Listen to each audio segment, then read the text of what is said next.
what you want, when you want it, where you want it. This is The Mesh.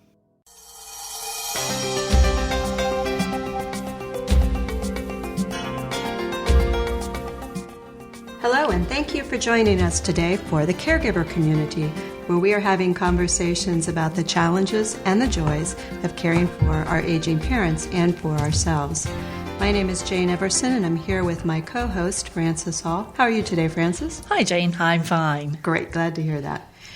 Frances and I are two of the estimated 31 million adults in the United States, people just like our listeners who are caring for our aging parents and for ourselves. In this session, we're going to be talking about an all-too-common aspect of aging, memory loss. Specifically, we're going to be discussing typical age-related memory loss and differentiating it from Alzheimer's syndrome and other age-related forms of dementia. I'm very happy to introduce our guest today. Our guest is Miss Susan Vincent. Susan is owner of Home Instead Senior Care Franchise. Her agency provides services in western North Carolina in the counties of Catawba, Burke, and Caldwell. Since 2006, Susan's caregivers have helped hundreds of seniors in our community with a variety of needs, including memory care services. Susan herself was a long-distance caregiver for her mother, and so she has both professional and experiential understanding of the concerns of adult children as they watch their parents age. Susan is also a founding board member and board chair of ACAP Community. Susan, thank you for being with us here today, and welcome to the Caregiver Community. It's my pleasure. Thank you, Jane. Susan, memory loss is understandably frightening to so many people as they age. Is memory loss associated with aging? And if so, what is normal age-related memory loss? Well, I'd like to start out with just people understanding that there is a slight change as we age in our processing. Normal aging does involve a slowing down of that processing, but it doesn't necessarily mean we lose our memories.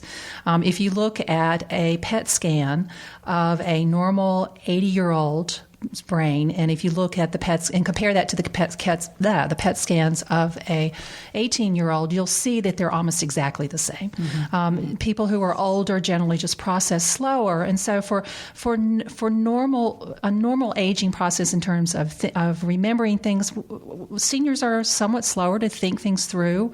Maybe slower to do things. Maybe it takes us a little bit longer to prepare a meal than it used to be when we were in our 20s. And we might hesitate a little bit more, thinking things through, trying to, weighing the good, the bad, about whether or not we should make a decision or maybe just deciding to think about it later. Mm-hmm. We also sometimes will pause to find words. The key here is that those words eventually come, or they come later. It may be not in the middle of the night when you remember the words you meant to say. Yeah, it might be after you've done your talk and you go, "Oh gosh, that's what I was trying to say." Mm-hmm. Or that can also happen with people's names. You'll recognize their faces, but their name doesn't come, and of course you'll wake up at 3 a.m, mm-hmm. like you say, and remember their names. The other thing too for us is seniors are able to remember the past and distinguish it as being in the past. We can go, we know what the present is, we know what the past was, and there's no confusion there. Compared to someone who may have some cognitive challenges, it may be Alzheimer's disease, is someone who doesn't really think the same way they used to. They can't do things like they used to before. My godmother, for example, made the best pound cakes in the whole community, and she could whip out 5 of them in like 2 hours. I mean, She was well known. And she reached a point where she couldn't make her pound cakes, and she would complain that they'd always fall flat. Because she just couldn't follow the steps. She couldn't follow the steps. So there's things like that, or not being able to get started to do something, having the thought to get the clean laundry out of the laundry basket and fold it and put it away. Someone may think about it, talk about it, and will say they're going to get to it, and they never do. Mm-hmm. The other thing might be that they can't place a person's face. Now, that's different from someone with normal memory issues. You'll know the face and can't remember the name, but someone who has Alzheimer's will not know this person at all. Mm-hmm. And it most likely could be someone they should know, but they don't. And, of course, the name never comes. Mm-hmm. And then it's the same thing with words. Words don't come ever. You don't wake up at 3 a.m. and have that word come to you. And people with Alzheimer's will also be confused about the past, sometimes reliving the past or thinking they are in the past. There is no distinction between the present and the past. So there's some basic explanations of the differences between the two. Those are good, clear examples, easy to understand. Can you talk a little bit about the prevalence and incidence of Alzheimer's? It seems like every day I either hear more and more of my friends whose parents have been diagnosed with Alzheimer's, or you read more and more about it in the newspaper and periodicals. Is it indeed increasing in incidence? Oh, yes. In fact, there are 500,000 people who have Alzheimer's disease today. In the United States? In the United States. Wow. Alzheimer's disease is the 6th leading cause of death of Americans in the country. Is that just among 65 and older, or is that in general? That's in general. Wow. Yeah. Of the 5 million men and women who have the disease today, did I say 500,000 die each year? Not have it. I'll make sure I have that correct. 500,000 die each year with the disease. We have 5 million men and women who have the disease today. Wow. 200,000 of those are under the age of 65. Jeez. There is young onset, and it does affect people younger than 65. In 2050, if there are no other medical breakthroughs, there will be approximately 16 million people in America suffering from Alzheimer's disease. That's huge. The impact is just tremendous. It is tremendous. I mean, compare it to cancer. At age 65, you have a 1 in 11 chance of getting cancer. With Alzheimer's disease, it's 1 in 6. Wow. And, of course, by the time you're 85, that ratio is even worse. It's 1 in 2. That's what I've heard. So you have a pretty good chance of acquiring some form of Alzheimer's if you reach the age of 80. And why is that? Yeah, we don't know. I mean, it is obvious that age is a factor. We're living longer, so we're more likely to get some of these conditions. Yes, but generally there are proteins that accumulate in the brain, and they interfere with neurons, with cells communicating with each other, and eventually kills them. And so the brain literally dies. So it's a pretty serious disease, and I caution people just to disregard it, because as the baby boomers age and we have more and more in this population group, it will affect every single American in the country one way or the other. Either you'll get it, you'll be the caregiver, or you'll know someone who has it. Right. I've seen, and maybe this is a place to say this, I have seen some brain scans of people who have Alzheimer's in comparison with a child's brain. And it's remarkable, striking the similarity of those. So when you're talking about memories are gone, and it certainly impacts so much of what happens in the body, then we understand that better. Yeah, those PET scans can actually determine what areas of the brain are being affected by the advancement of the disease. I know we'll get to this later, but it's fairly understandable how it will advance. But what's different is the individual and their personality. That will always be individual. And so when you see one case of Alzheimer's disease, you've really just seen one case. Right. And I know that it's a very difficult disease. It's hard on everyone. It's a very expensive disease. It will cost the country just millions and millions of dollars from time loss from family caregivers who have to leave work early, have to come in late, or can't come in at all. As adult child caregivers, and you've just sort of referred to that, if we recognize behaviors and signs of memory loss in our parents, who should we approach for assessment and diagnosis? And how in the world is a diagnosis made that it's Alzheimer's versus one of the hundreds of other dementias? That's a great question. A good doctor will first screen the patient for any kind of medical issues. There may be some hearing or vision problems that are causing some unusual behavior. There may be medication interactions that may be causing memory loss. Thyroid can thyroid problems, depression sometimes will indicate or will express itself in some unusual behaviors. And certainly there are vitamin deficiencies as well. So a good physician will look at all of those things first to see if that's all it is, because those things are correctable. Right. So instead of panicking, the first thing we should do is get our mom or dad to the regular doctor. Exactly, Right. exactly. But the problem now is that we're not diagnosing Alzheimer's disease early enough. A lot of times and I don't want to knock general practitioners and family physicians, but a lot of times a family physician will ask an 82-year-old, Joe, how's your memory? And Joe will say, oh, it's just fine. And Joe has Alzheimer's disease, and he's not saying anything. And so they go on and do the regular physical exam, and that's their assessment.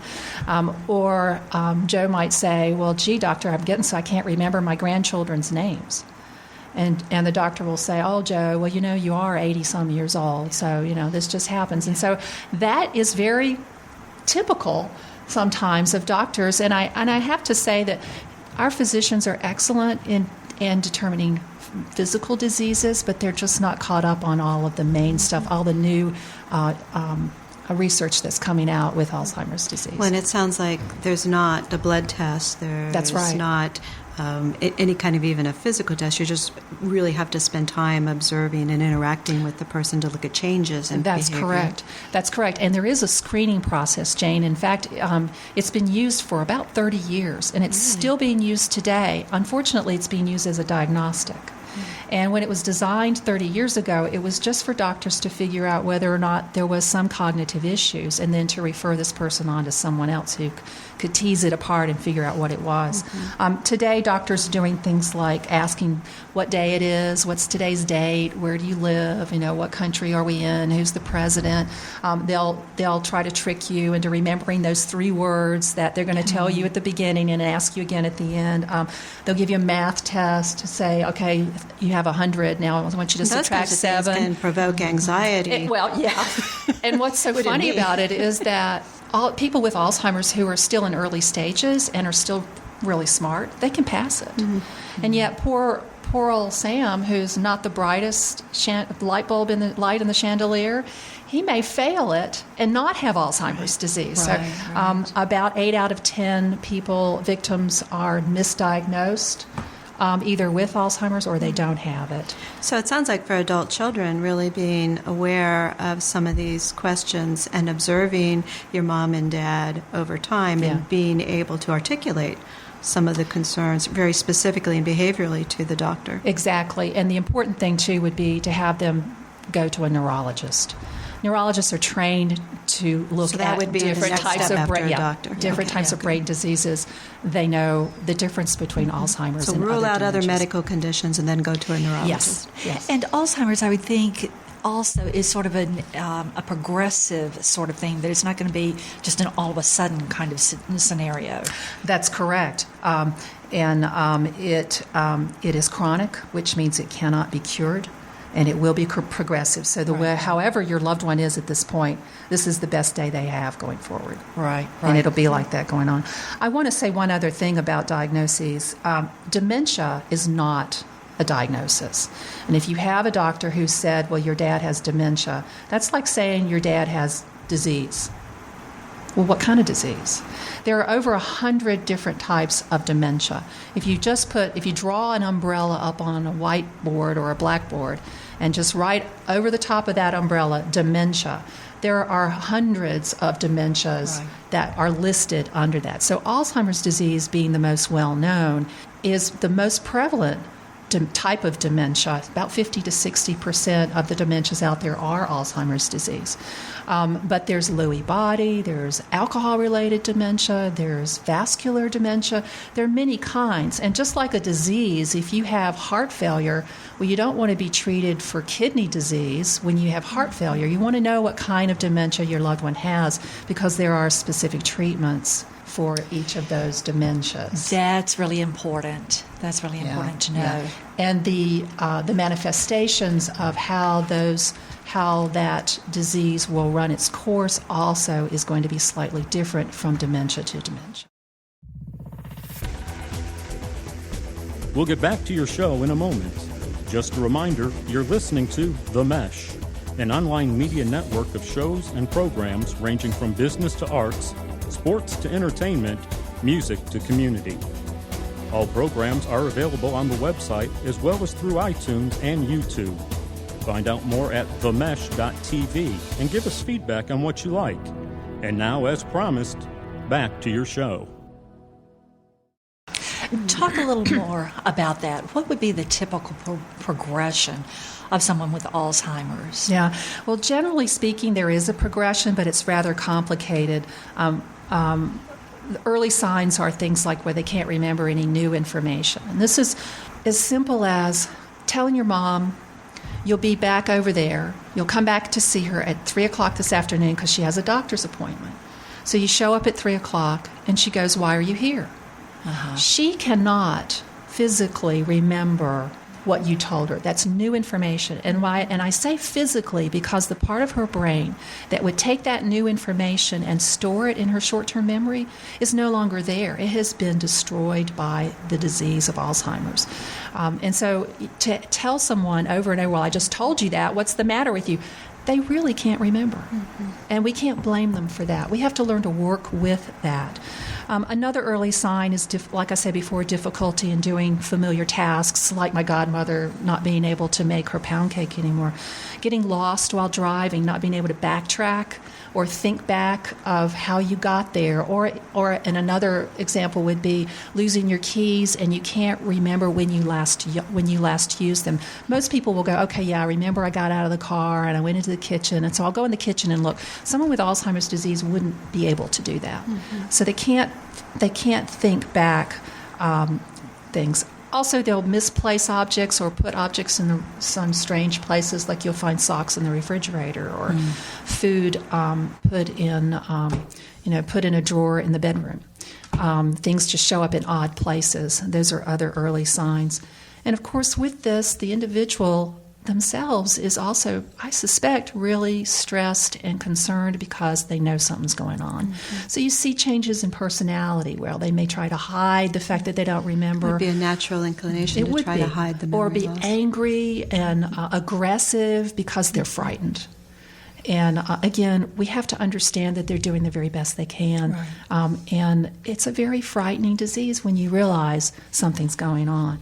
Another early sign is social withdrawal. Again, not being able to remember people's names or not actually even being able to recognize some people may have a tendency for someone to not want to go to church anymore or not play bridge with their girlfriends anymore or, just stay at home because it's too scary. I don't know who these people are. I don't know why we're standing up and we seem to be making these singing sounds, and I don't know why we're doing this, and what do we do next? It's just hard on them, so they tend not to want to go out anymore. And finally, maybe just a loss of initiation, going back to, I know I have to do that laundry, and I know that laundry's been sitting there on the floor, and it's right there, and I'm going to get to it, and I'm going to do it later. You just leave me alone. I'm going to get to it, and I'll do it later. Having that loss of initiation, of not being able to take a thought and act on it. So those are sort of your early signs. We do know that people with Alzheimer's disease eventually, like I said before, they lose the ability to remember new things. And then it comes to not remembering what happened a week ago, and then a month ago, and then a year ago, and then it gets even worse 10 years ago, 20 years ago, to the point where that individual really thinks that they're 25 years old because those are all the memories that they have.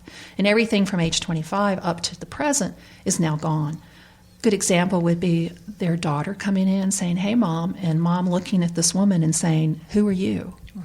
And the daughter saying, well, I'm your daughter. And she says, I don't have a daughter. Mm-hmm. Because what she remembers is she's 22 years old. That was before she even got married, so she doesn't have any recollection of having children. Mm-hmm. That's really hard on the family. Mm-hmm. Really, really hard. I've also heard the scenario of a spouse has died or a parent has died, and they don't remember that. Yeah. And so every time there is any acknowledgement from someone else that, oh no, Dad has passed, or Mom has passed, or whatever, that it's reliving that grief every time. And how sad. It's terrible. Yeah, I mean, in cases like that, you just go with it.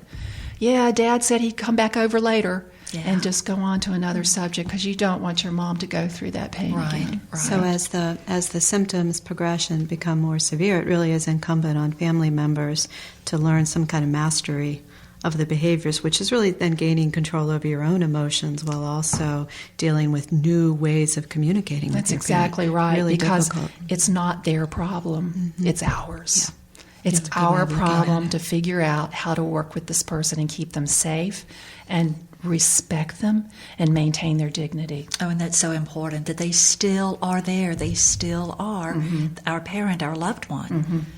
And we get upset and angry. Well, they pick up on that. Yeah. And they get upset. They don't know why. And they don't know why they're upset, but they know that something's wrong.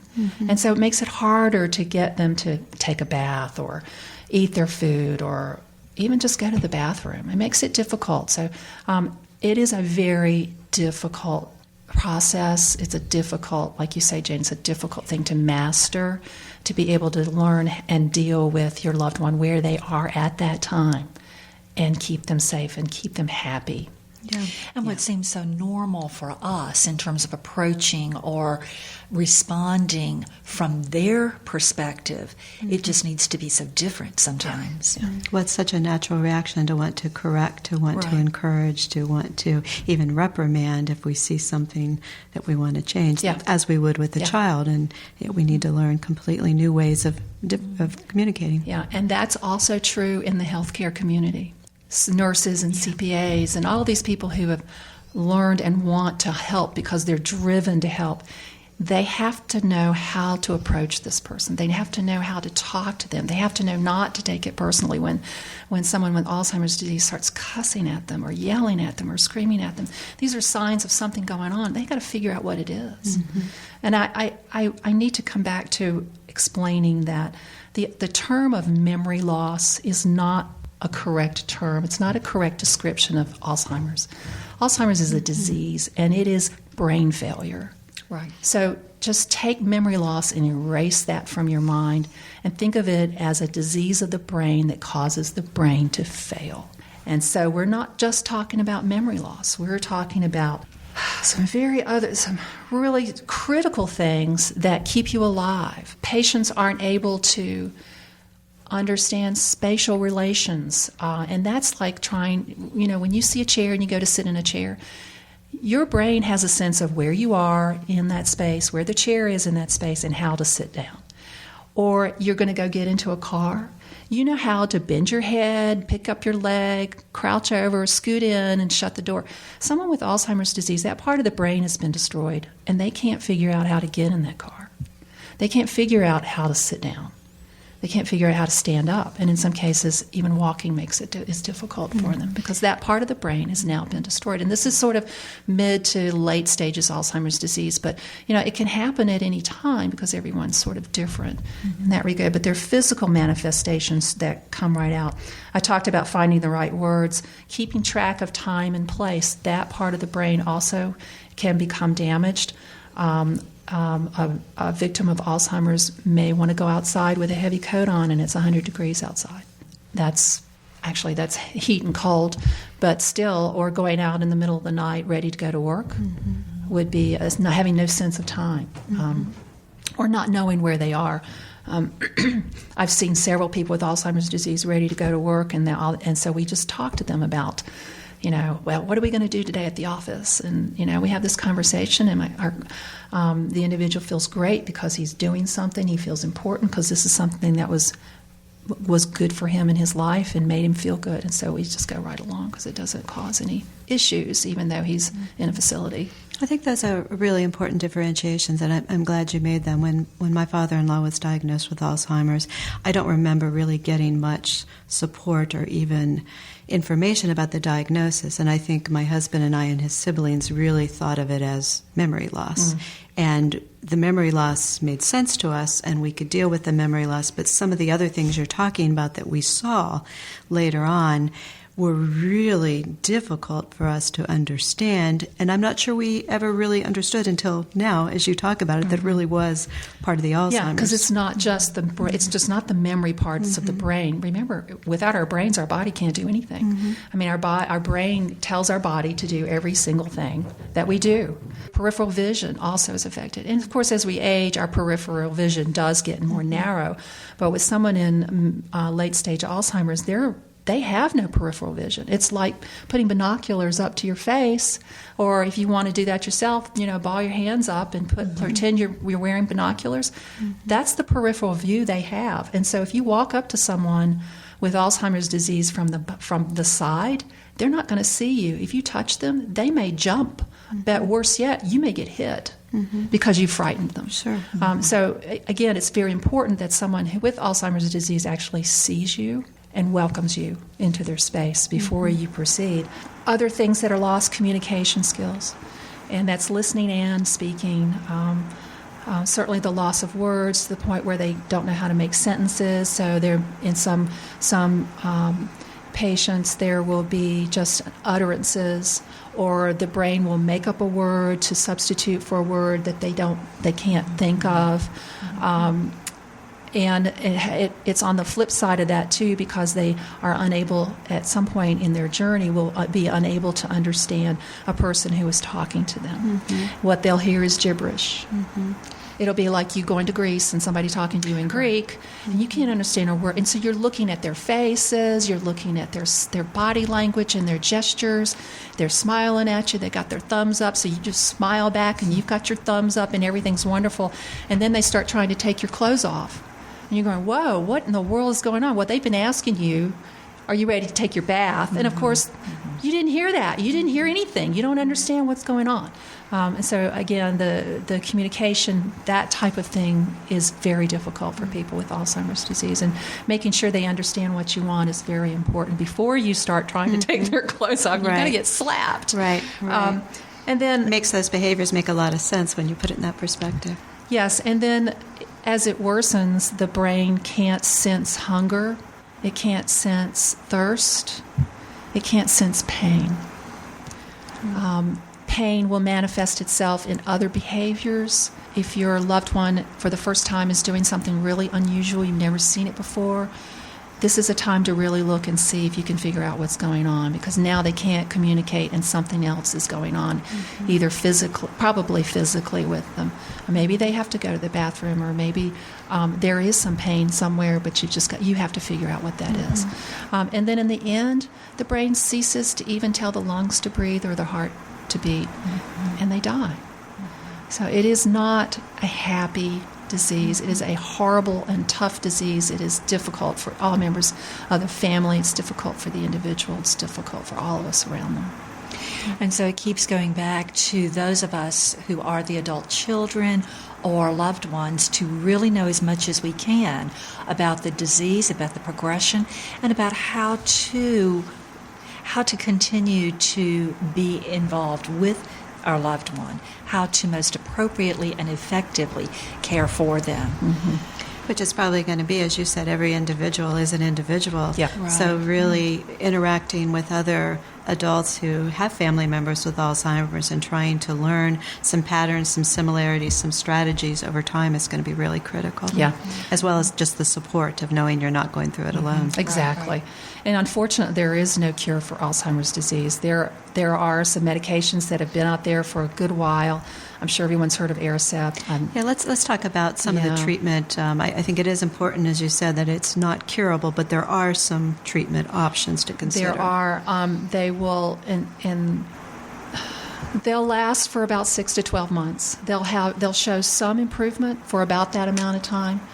But the catch with that is it'll only be maybe 30% of the people who actually take these medications will show improvement. The other 30% may actually show a decline in their cognitive behavior, so it's real important to keep an eye on them and see how they're reacting to the medication, because it does have side effects.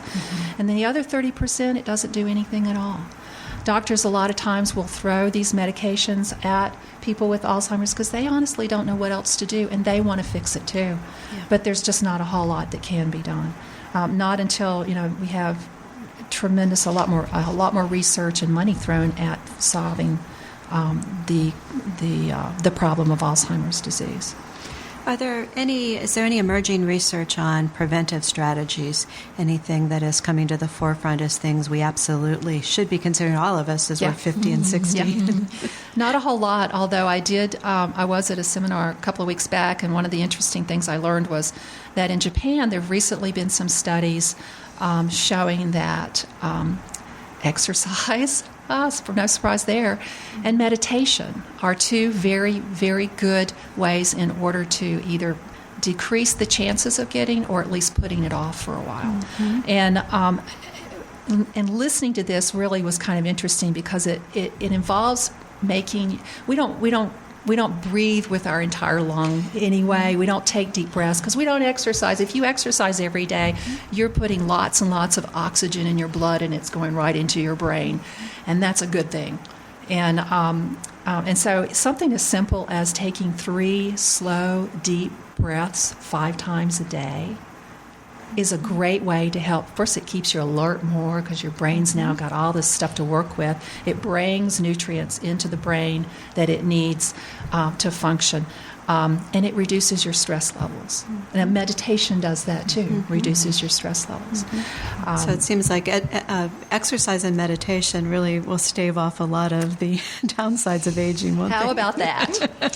As if we didn't know. Surprise. Yeah, good practices for all of us. Yeah, there was another study done looking at the amount of cortisol in the blood of primary caregivers for victims of Alzheimer's disease versus those who were taking care of their loved ones who did not have Alzheimer's disease. And they found that cortisol was 50% higher in those that were caring for victims of Alzheimer's disease. Wow. Now, cortisol is your panic hormone. It's your negative stress hormone. It kicks into gear when you're walking across a field and you see a raging bull running at you, right? And all of a sudden you go into this panic mode and your body infuses all this energy into your legs and your arms and you run like the dickens. And your brain doesn't focus on anything except getting over that fence, right? Well, if we continue at relatively high levels of stress by taking care of a loved one who is making it more and more difficult for you and your life, your family, your sleep, your health, those higher levels of cortisol also affect family caregivers. First of all, they increase the amount of fat distributed around your organs and around your waist and your midline. Cortisol interferes with your ability to make good decisions or to get the big picture. Imagine being out in that field going, there's this bull running at me. I wonder what I've done to make him mad. And maybe I should think about, no, you're not going to be doing that. You're going to be running. And the same thing happens with people who are running themselves to death just trying to get mom to eat or get mom to the bathroom or making sure she's clean. And of course, we hear this so often about caregivers, but it's so important to reiterate that you have to take care of yourself, not only to take care of your parents, but because these incidences are going to continue as we age and live longer. Yes, it gets worse. It raises your blood pressure, it raises your heart rate, and it raises your blood sugar. Now, this is a great recipe for heart attacks or whatever, maybe even Alzheimer's disease. We need to take care of ourselves first. Very good advice. Susan, this has been really, really good information. Are there any final words of wisdom that you'd like to share with our listeners? Well, I'll just sort of recap. First of all, get help. The minute you know that your loved one is diagnosed with Alzheimer's disease, get help. You're not going to be able to do it by yourself. I don't care who you are. You can't do it. You'll end up in the hospital. You'll end up losing your friends. You'll become a hermit. People who try to do it all by themselves end up getting sick, and I've seen that. Absolutely. And your doctors will say that. Your friends will say. Everybody will tell you that. So take that to heart. Find an organization or a group of people, or maybe you have a good friend or someone who can start with you right away, because it's real important that your loved one build a bond with that individual as they go through their journey. As things get harder, they may not remember who they are, but they'll have this emotional sense of this person is safe, this person is good, I can trust this person in a certain sense, even though they can't communicate. It's good to have that. Plus, if you have doctor appointments, you've got someone who will be there with them. You need a night's sleep. That person will be up with your loved one, and so it just works much better that way. The other thing, I know they tell you to learn new things all the time to keep your brain stimulated. That certainly makes us better people. I do want to emphasize that working crossword puzzles all your life is not going to keep you from getting Alzheimer's disease. You're only working one tiny fraction part of your brain. So do something you've never done before. Learn something you've never learned before so that you can open up to stimulate your brain in a totally new way. Exercise. And really important is to stay on top of behaviors and ways that you can manage your loved one as they go through this journey, because some things will work and then eventually those things won't work anymore, and you'll have to have new techniques to have in your toolbox of how to get this person to change their shirts because they've been wearing the same shirt for 4 days, or getting them to the bathroom or getting them to take a bath. All of those things are important for hygiene. So keep on top of that. And social workers, a memory care unit, a home care agency, all of these people can help out with either information or providing a caregiver or someone to help you. And they all have their finger on the pulse of what is available, what are resources out there in the community to give you some help. Certainly an Alzheimer's support group, by all means, go. Find one and go. And lastly would be just to stay positive. And that's tough if you're not taking care of yourself. If you don't have help, if you're not exercising. But if you're doing all those things, your life can be tough, yeah, but you can still be positive about it. And that positiveness shows through with your loved one, and they end up feeling more calm and comfortable because you are. It's very difficult, and my heart goes to anyone who has to deal with it. Absolutely. Well, thank you, Susan. This has been great. My head, I know, is just spinning with ideas and things that I wish I had known when my father-in-law was diagnosed, but we'll now have for future family members and as needed. Thank you, everyone, for listening to the Caregiver Community today. Frances and I hope you've enjoyed as well as learned something about caregiving and caregivers today. The program you're listening to is part of the MESH network of online shows and podcasts. You may learn more about the MESH, as well as check out the other programs available for free at www.themesh, that's mesh.tv. On the MESH site, you may also send us a question or a recommendation for future show topics using the Contact Us button. We also encourage you to find us on Apple iTunes, where you may subscribe to our show and make sure you receive all future episodes. You'll find a link to the MESH website on our ACAP community website as well. Frances, where can people go to find out more information about ACAP? Absolutely. They can go to the website itself, www.acapcommunity, and that is ACAP for Adult Children of Aging Parents. So that's www.acapcommunity.com. They can email us at info@acapcommunity.com, or they can call our toll-free number 1-877-599-ACAP or 1-877-599-2227. Thank you, everyone. Thank you. Thanks. Thank you, Susan.